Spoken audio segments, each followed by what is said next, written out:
চট্টগ্রামের বাকলিয়ার অ্যাক্সেস রোডে কলেজ ছাত্র সাজ্জাদ হত্যাকাণ্ড এখন আর সাধারণ খুন নয়, ধীরে ধীরে নগর রাজনীতির অন্ধকার চক্র ও ক্ষমতার লড়াইয়ের নগ্ন রূপে পরিণত হয়েছে। সাজ্জাদের হত্যার পর তার বাবার দায়ের করা মামলা প্রত্যাহার করে পুনরায় আসল দোষীদের বিরুদ্ধে মামলা করেছেন তার মা। 28 তারিখ দিনভর রাতকে আমার ছেলের খুনিদের বিচার চাইতে গেছি থানায়।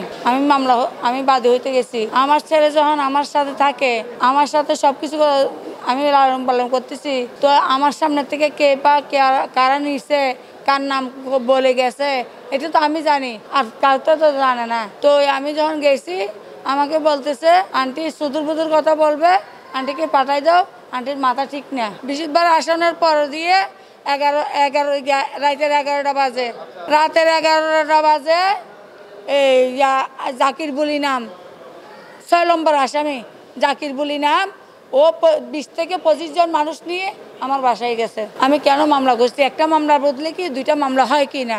আমি বলছি আচ্ছা ওরা যদি নির্দোষ হয় ওরা ছাড়া পাবে। হ্যাঁ, ওদের জাকিরের মানুষ যেগুলি আছে ওদের সাথে 2টা অস্ত্র ছিল। আমি পিছন দিয়ে দেখছি, আমি মধ্যে দিয়ে দাঁড়াইছিলাম, আর যদি আমি মামলাটা না তুলি আমার সমস্যা হবে। অবশেষে নতুন মোড়। ফরিদা বেগমের দ্বিতীয় মামলায় উঠে এসেছে বহিষ্কৃত যুবদল নেতা এমদাদুল হক বাদশার নাম।